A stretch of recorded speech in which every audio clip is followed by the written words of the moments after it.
Salut à tous, Jean-Pierre de teamtennis.fr pour vous donner des conseils pour votre tennis. Dans cette vidéo, je vous donne des conseils pour bien faire le bilan de la saison qui vient de se terminer, histoire de démarrer le mieux possible la saison qui arrive. On voit ça tout de suite.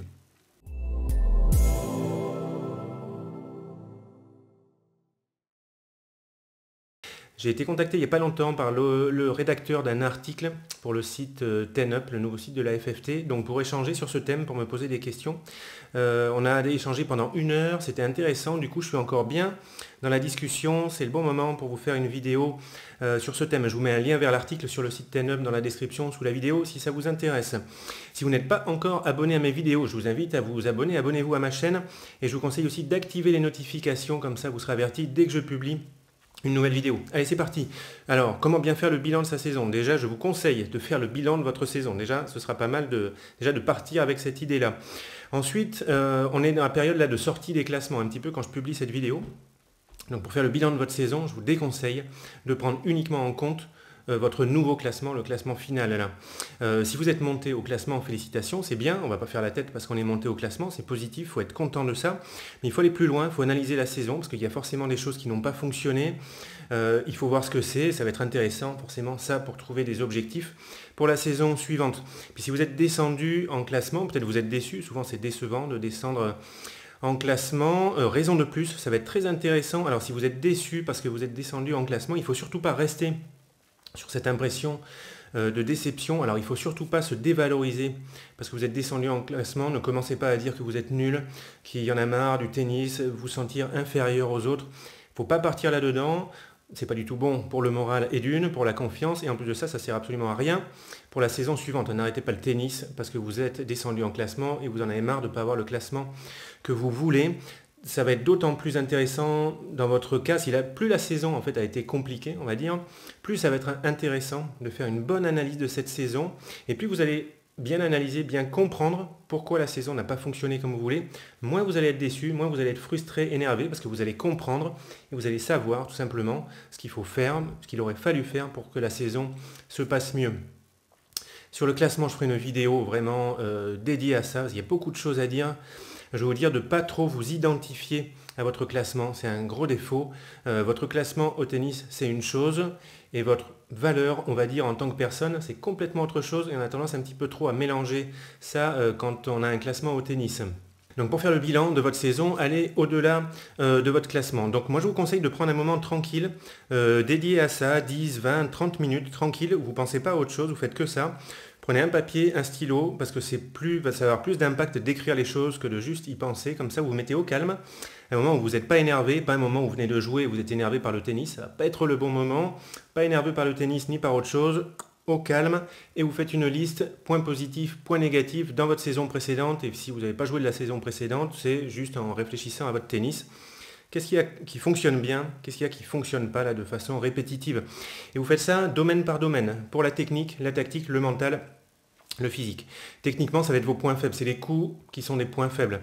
Par exemple, si vous faites beaucoup de fautes en revers, beaucoup de fautes directes en revers, point faible technique, revers. Après, ce n'est pas forcément le fait de faire beaucoup de fautes directes, ça peut être le fait de donner beaucoup d'opportunités à l'adversaire. C'est vraiment un coup faible sur lequel vous faites beaucoup attaquer. Donc ça, c'est un point faible. Etc. Et ensuite, point fort, c'est les coups sur lesquels vous faites beaucoup de coups gagnants, c'est les coups qui vous aident à gagner les points, et ce n'est pas forcément des coups gagnants, ça peut être des coups où vous déstabilisez l'adversaire, ou provoquez la faute chez l'adversaire. Après, c'est bien de réfléchir un petit peu dans le détail, parce que par exemple, on peut avoir un point fort en coup droit sur balle à hauteur de taille, des balles qui arrivent à la bonne vitesse, là on est bien à l'aise. Mais en coup droit, on peut tout d'un coup être plus à l'aise du tout quand la balle elle est à hauteur d'épaule, quand elle est très basse en chop bien pourri, ou sur des balles lentes qui n'ont pas de poids du tout. Donc finalement en coup droit, on peut avoir un point fort sur certains types de balles, et le coup droit peut être un point faible sur certains types de balles. Donc ce serait intéressant pour vous de différencier ça, pour travailler précisément ce qui est intéressant dans votre cas à l'entraînement. Donc faites ça. Ensuite, du point de vue tactique. Point faible, ça peut être des styles de jeu adverses auxquels vous êtes complètement allergique, vous n'arrivez pas à jouer ces styles de jeu et ça pose problème. Par exemple, des joueurs qui font des grandes balles hautes, vous n'arrivez pas à vous en sortir, des joueurs qui jouent très vite, des joueurs qui font service, volée, vraiment un style de jeu, vous bloquez complètement. Autre chose dans les points faibles, ça peut être quand vous réfléchissez à tout ça pour alimenter là, ces points positifs, points négatifs, repensez aux matchs de votre saison, les matchs les plus marquants, les super matchs, les matchs les plus pourris. Très intéressant les défaites, les matchs pourris, parce qu'il y a beaucoup à apprendre de ces matchs.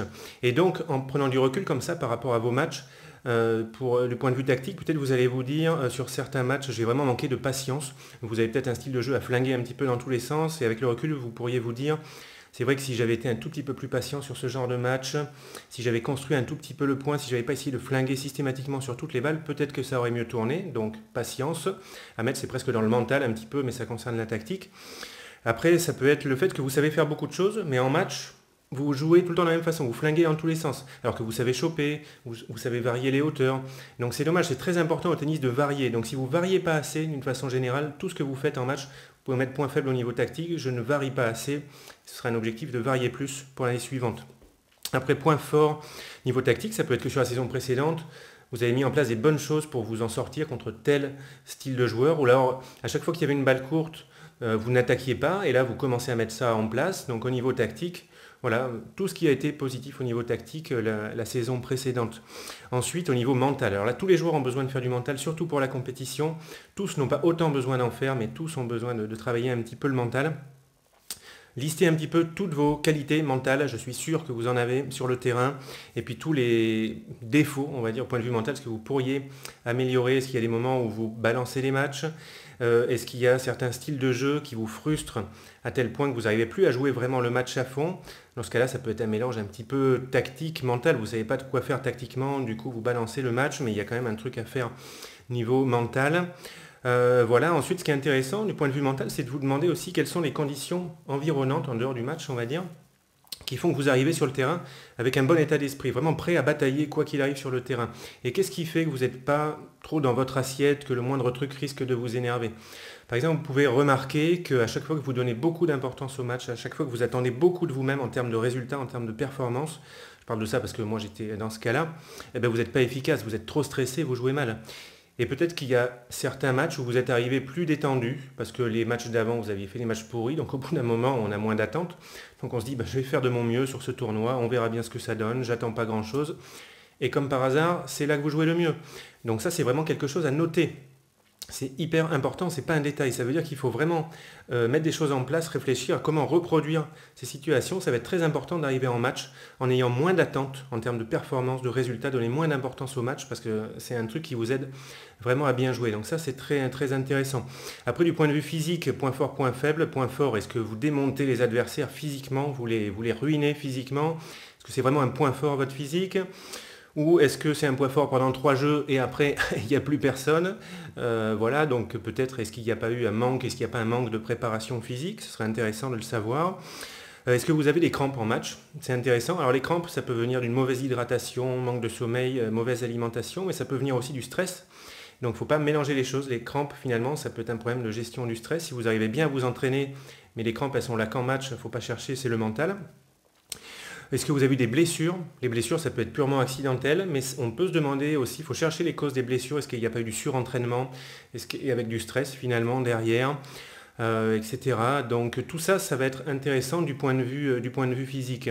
Est-ce qu'il n'y a pas eu des matchs où vous étiez fatigué parce que vous avez mal dormi? Le sommeil, c'est très important. Il faut repenser aussi à tout ce qui vous met dans une bonne forme physiquement et tout ce qui vous met dans une mauvaise forme physiquement pour réunir ces conditions l'année prochaine. Alors ensuite, quand vous avez fait ce bilan, c'est très bien. Les points forts, les points faibles, ce qui a fonctionné, ce qui n'a pas fonctionné. Et après, je vous invite à faire un bilan qui est un petit peu original, auquel on ne pense pas et que je trouve essentiel. Faites un bilan plaisir de votre saison. À quel point vous avez pris du plaisir sur le terrain, en entraînement, en match officiel. C'est très très important. Parce que très souvent, en fait, quand on est en compétition, on considère comme normal de prendre moins de plaisir. On se dit le plaisir, ouais, c'est quand on est en tennis loisir. Moi, je suis plutôt performance, compétition. On passe dans un état d'esprit qui est trop sérieux, trop stressé, dans lequel on ne donne pas assez de priorité au plaisir. Moi, je vous conseille de voir le plaisir comme quelque chose qui va vous aider à bien jouer. Donc, c'est très, très important. Mettez-le en priorité. Si vous avez gagné des matchs, mais qu'en même temps, vous dites, oui, je gagne des matchs, mais en fait, je prends aucun plaisir sur le terrain. Pour moi, c'est un problème. Il faut se poser des questions. Il faut essayer de voir le tennis autrement, de façon, même en compétition, à pouvoir vraiment prendre du plaisir sur le terrain. C'est super important. Donc, de tout ça, les amis, logiquement, vont en découler les objectifs pour la saison suivante. Bon, très souvent, les joueurs de tennis, on est un peu incohérents. On sait à peu près ce qui ne va pas dans notre jeu, parce que d'année en année, les défauts, ils restent là si on fait rien, donc on commence à les connaître.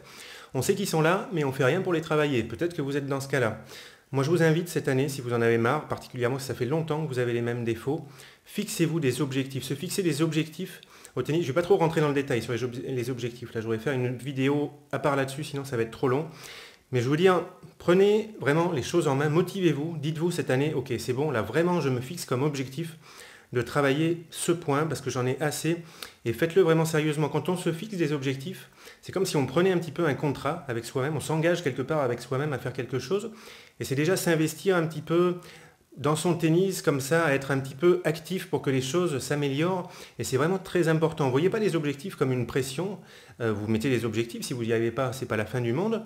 Mais motivez-vous sur ces objectifs, vraiment c'est quelque chose qui est important pour vous aider à progresser.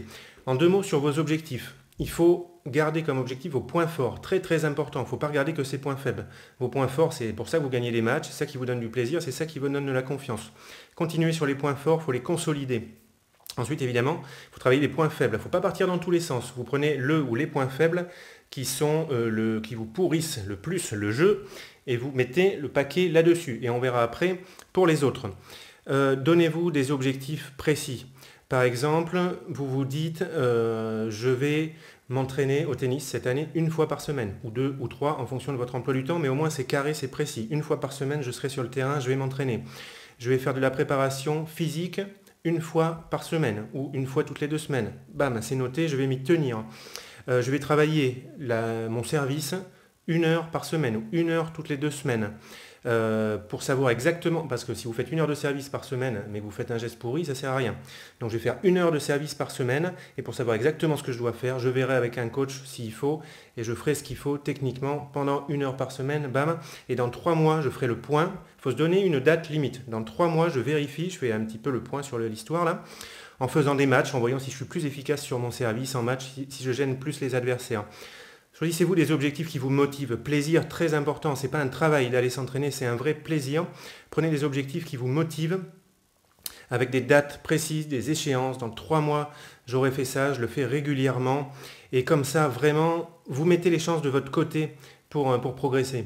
Et dernière chose sur les objectifs, je vous déconseille pour vos objectifs de vous fixer uniquement un objectif de classement pour l'année suivante. Ça vraiment, je ne suis pas du tout fan de ce truc. Alors c'est pas interdit, vous pouvez vous fixer un objectif de classement pour l'année suivante, mais il ne faut vraiment pas en rester là. Il faut vous dire, l'an prochain je vais essayer d'atteindre ce classement, mais surtout comment je vais faire pour y arriver. Et là avec des objectifs très très précis, concrets, que vous allez pouvoir appliquer en séance d'entraînement. Très très très important. Se fixer un objectif de classement, c'est pas génial parce que quelque part ça peut limiter vos objectifs, c'est-à-dire que vous allez vous dire tiens l'an prochain je vais atteindre tel classement, mais rien ne dit que vous ne pourriez pas viser beaucoup plus haut, donc ça peut être se mettre de la pression pour rien, déjà se fixer un objectif de classement, et en plus de ça, ça peut être se limiter en termes d'objectifs. Donc faites-le si vous voulez, mais surtout derrière, demandez-vous comment précisément ce que vous allez faire, ce que vous allez travailler pour atteindre cet objectif de classement. Allez les amis, je m'arrête là pour cette vidéo. Faites un bilan de votre saison bien détaillé, ce qui a fonctionné, ce qui n'a pas fonctionné. Prenez le plaisir en compte, super important. Et de tout ça, vous vous sortez des objectifs essentiels, les plus importants, priorités que vous allez avoir pour la saison suivante, des choses qui vous motivent pour vous faire une bonne saison. Je vous dis merci d'avoir regardé la vidéo. Très bon tennis à tous. Attaquez la saison motivé, bon état d'esprit, positif. Et on se retrouve très vite dans une nouvelle vidéo. Allez, ciao!